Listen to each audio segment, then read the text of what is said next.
नमस्कार दोस्तों, my YouTube channel ज्ञानार्जन नोट्स में आप सभी लोगों का स्वागत है। आज हम पढ़ेंगे जर्मन भूगोलविद्ता में फ्रेडरिक रेटजल के बारे में। इससे पहले हम लोगों ने जर्मन भूगोलविद्ता में रिchthofen के बारे में, हमबोल्ट और टेट के बारे में पढ़ा था। आज हम पढ़ेंगे फ्रेडरिक रेटजल के बारे में, जानने की कोशिश करेंगे कि इनकी कौन सी रचनाएं थी, इनकी संकल्पनाएं क्या थी, भूगोल के क्षेत्र में इनका कौन सा योगदान था।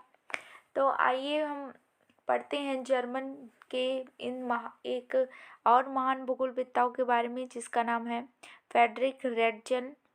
इनके जन्म की बात करें तो इनका जन्म जर्मन भूगोलवेत्ता फ्रेडरिक रेटजल का जन्म 1844 से लेकर 1904 ईस्वी तक का जो समय रहा वो फ्रेडरिक रेटजल का रहा जर्मन में। हमबोल्ट और रीटर के पश्चात आधुनिक युग के तीसरे प्रमुख भूगोलवेत्ता थे। अगर हम बात करें कि फ्रेडरिक रेटजल की, तो ये हमबोल्ट और रीटर के बाद तीसरे प्रमुख भूगोलवेत्ता थे, जिनका जो है जर्मन के इतिहास में प्रमुख महत्वपूर्ण योगदान रहा है। रेटजल प्रथम भूगोलवेत्ता थे जिन्होंने भौगोलिक अध्ययन को मानव को अस्थायी और महत्वपूर्ण स्थान प्रदान करने का अग्रणी कार्य किया। यानी कि अगर हम बात करें कि भूगोल के क्षेत्र में, तो इनका प्रमुख जो योगदान है वो इनका मुख्य उद्देश्य था कि मानव को अस्थायी और महत्वपूर्ण स्थान प्राप्त हो रहने के लिए। उन्होंने भूगोल को एक पृथक विज्ञान के रूप में स्थापित करने का प्रयास किया, इसलिए उन्हें मानव भूगोल का जनक के रूप में जाना जाता है। अगर देखें तो इन्होंने भूगोल के क्षेत्र में मानव के ऊपर अधिक ध्यान दिया है। जैसा कि हम पहले पढ़ चुके हैं कि हेटनर महोदय आए, बोल्ट और रिटर आए, तो उन्होंने भी कहा कि जो मनुष्य, अगर पृथ्वी पर हम भूगोल का अध्ययन किस लिए करते हैं, तो मनुष्य के सापेक्ष में ही करते हैं। तो इस प्रकार जब रेटजल महोदय आए तो इन्होंने मनुष्य पर ही अधिक ध्यान दिया, जिसके कारण क्या हुआ कि मनुष्य के लिए स्थायी निवास कहाँ ऐसा होना चाहिए, कैसी जलवायु होनी चाहिए। तो इस प्रकार से इन्होंने मानव भूगोल का जो था विशेष ध्यान दिया, जिसके कारण इस पर इन्हें मानव भूगोल का जनक कहा जाता है।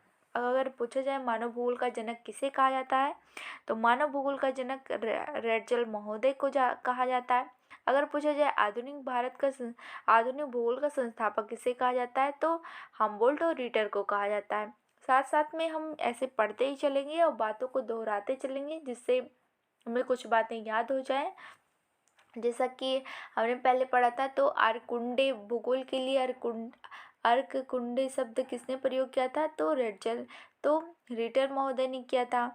तो इस प्रकार से अगर हम पीछे की क्लासों के का भी जो हमने पढ़ा था उसको भी थोड़ा बहुत अध्ययन के रूप में करेंगे, तो हमें ऐसे याद होता रहेगा। यानी कि सबको एक दूसरे से संबंध जो है वो स्थापित है, तो एक दूसरे के सापेक्ष में ही याद करते रहेंगे तो हमें याद हो जाएगा।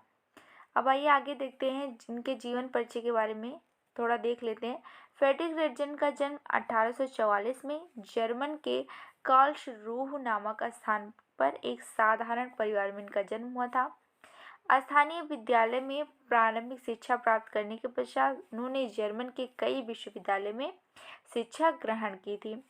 1870 में फ्रांस प्रशा युद्ध आरंभ होने पर देशभक्ति से प्रेरित होकर रेटजल प्रशा से सेना में भर्ती हो गए। यानी कि देश के प्रति प्रेम की वजह से ये प्रशा की सेना में भर्ती हो गए और फ्रांस से इन्होंने युद्ध की। फ्रांस और प्रशा का युद्ध हो रहा था। तो अब आगे इनकी रचनाओं के बारे में देखते हैं। रेटजल की रचनाएं।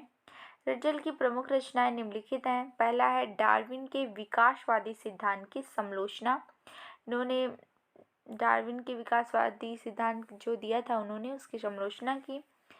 भूमध्य सागरीय तट के जीव, एक प्राकृतिक वैज्ञानिक की यात्रा, चीनी उत्प्रवास, मानव भूगोल, जो कि इनकी प्रमुख रचना है। इसको हम लोग याद कर सकते हैं क्योंकि ये जो है प्रमुख रूप से ये बहुत इम्पोर्टेंट है। मानव भूगोल को इन्होंने एंथ्रोपोजियोग्राफी के रूप में प्रदर्शित किया था। उनकी पुस्तक है मानव भूगोल के लिए। मानव जाति का इतिहास के लिए वाल्कर कुंडे और संयुक्त राज्य का राजनीतिक भूगोल, ये इनकी पुस्तक है। राजनीतिक भूगोल के लिए इन्होंने लेवेनसराय शब्द का प्रयोग किया है, यानी कि मानव के रहने हेतु स्थान। जर्मन का प्रादेशिक भूगोल, पृथ्वी और जीवन, यह एक तुलनात्मक अध्ययन है। राज्य, व्यापार और युद्ध का भूगोल, ये जो थी वो रेडजल की प्रमुख पुस्तकें थी, जिसमें से आप एंथ्रोपोजियोग्राफी, वाल कुंडेकर, लेवेनसराय, राजनीतिक भूगोल, ये पृथ्वी और जीवन, ये सब आप याद कर सकते हैं, क्योंकि ये सब बहुत ही प्रमुख पुस्तकें हैं। अब हम देखेंगे मानव भूगोल के बारे में, थोड़ा थोड़ा जान लेते हैं इन सब के बारे में। मानव भूगोल में एंथ्रोपोजियोग्राफी में यह रेडजल का सर्वाधिक महत्वपूर्ण और प्रतिष्ठित ग्रंथ है, जो 2 खंडों में प्रकाशित था। मानव भूगोल के प्रथम खंड का प्रकाशन 1882 में हुआ था। इसमें डार्विन के विकासवाद से मिलता जुलता विचार व्यक्त किया गया है। तो हम यह कह सकते हैं कि जो रेडजल थे वो कहीं ना कहीं डार्विन के पक्ष में थे, और उन्होंने उसका अध्ययन किया और अपनी किताबों में उसकी कुछ पंक्तियाँ या कुछ जो शब्द थे उसका प्रयोग किया है, और विभिन्न प्रकार के मानव समाज को प्रभाव को दर्शाया, यानी कि विभिन्न प्रकार से जो है वो भूगोल में इन्होंने मानव समाज का क्या प्रभाव पड़ता है इसको दर्शाया है। इनका दूसरा खंड मानव जाति का भौगोलिक वितरण, जो 1891 में प्रकाशित हुआ, जिसमें सांस्कृतिक पर्यावरण, अधिवासों, जनसंख्या प्रवास, सांस्कृतिक लक्षणों के मिश्रण आदि का भौगोलिक वर्णन किया गया है। तो यह किसमें किया गया है? तो मानव भूगोल में किया गया है। आगे हम देखेंगे राजनीतिक भूगोल में, जिसके लिए इन्होंने लेवेनसराय शब्द का प्रयोग किया है, तो ये बहुत ही इम्पोर्टेंट है। मानव भूगोल की भांति रेडजल की राजनीतिक भूगोल की पुस्तक थी, 2 खंडों में प्रकाशित थी। इसका जो था वो दूसरा खंड 1897, यानी कि शायद पहला खंड 1897 और दूसरा खंड 1903 ईस्वी में प्रकाशित हुआ था। इसमें उन्होंने यह विचार प्रतिपादित किया कि राज्य अपने भौगोलिक क्षेत्र से संयुक्त जैविक इकाई है, और अन्य जैविक इकाइयों के बाद राज्य भी क्रमिक विकास की चक्रीय प्रक्रिया का अनुसरण करता है। आगे चलकर जर्मन भू राजनीतिक के लेवेनसराय रहने के स्थान संकल्पना के मूलधार बन गए। अगर हम देखें राजनीतिक भूगोल में, तो ये जो इन्होंने जो लेवेनसराय शब्द का प्रयोग किया है रहने के लिए स्थान, जैसा कि हम देखते हैं कि इन्होंने कहा कि राज्य की जैविक इकाई है राज्य।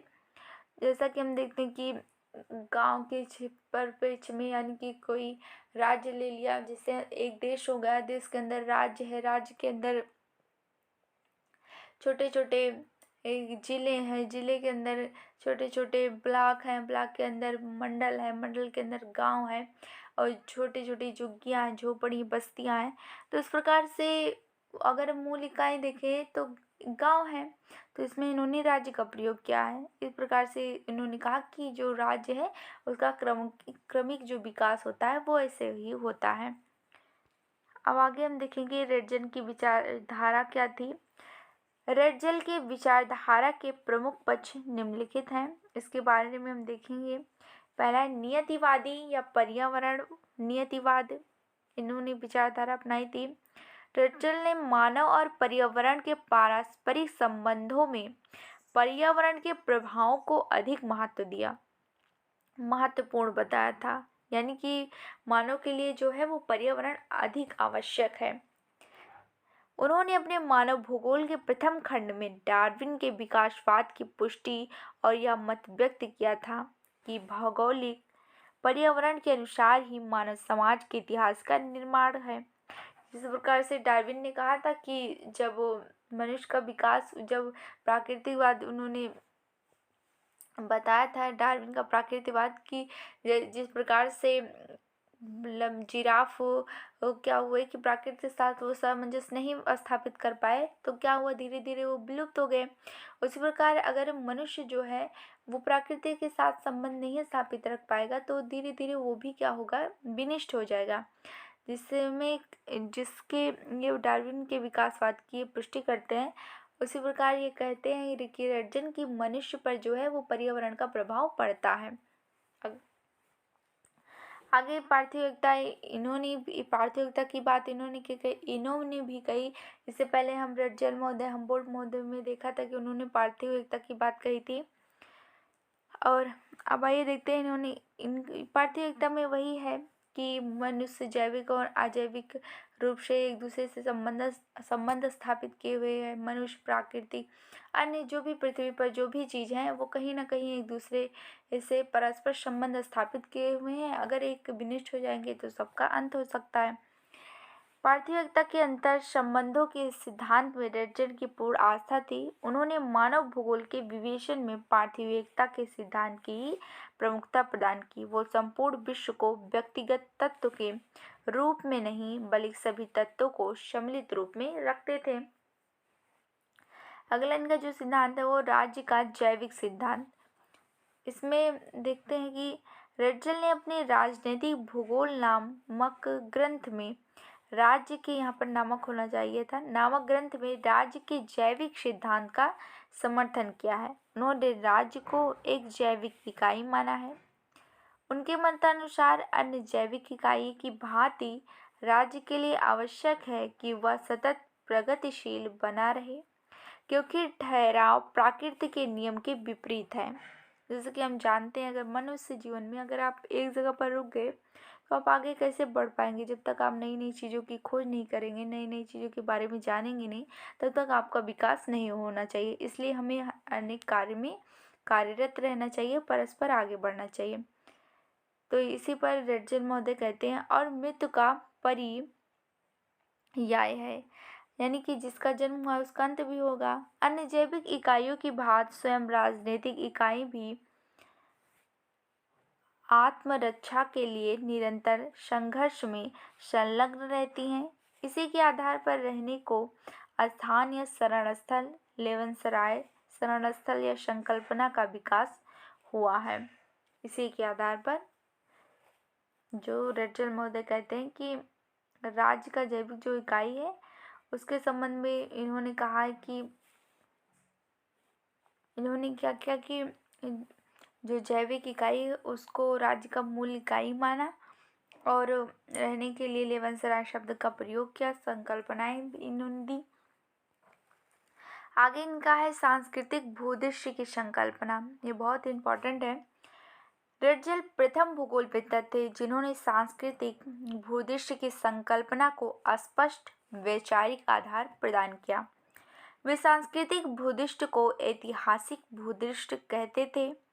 उनके अनुसार यदि सूक्ष्म दृष्टि से देखा जाए तो सांस्कृतिक भूदृश्य के क्षेत्र विशेष में मानव बसाव की ऐतिहासिक विकास की प्रक्रिया का प्रतिफल है। यानी कि उनका कहना था कि मनुष्य, जैसा कि हम देखते हैं अपने इतिहास को पलट कर देखें तो हमारा जो इतिहास है वही हमारी संस्कृति है। अगर किसी राष्ट्र की संस्कृति ही विनिष्ट हो जाती है तो वह जो राष्ट्र है वो संपूर्ण रूप से विनिष्ट हो जाता है। तो इस पर इन्होंने विशेष ध्यान दिया था क्योंकि वो मानव से ही संबंधित है। तो इसलिए रटजल जो थे उन्होंने सांस्कृतिक भूदृश्य की संकल्पनाएं दी थी। इससे पहले हमने हम्बोल्ट और रिटर के बारे में पढ़ा था, तो उन्होंने नहीं दी थी, शायद उस पर कम ध्यान दिया था। लेकिन जो रटजल महोदय आए तो इन्होंने सांस्कृतिक भूदृश्य सिद्धांत की संकल्पना पर विशेष ध्यान दिया। तो इस प्रकार आज हम जर्मन भूगोलवेत्ता रटजल के बारे में पढ़ चुके हैं। मिलते हैं अगले वीडियो में।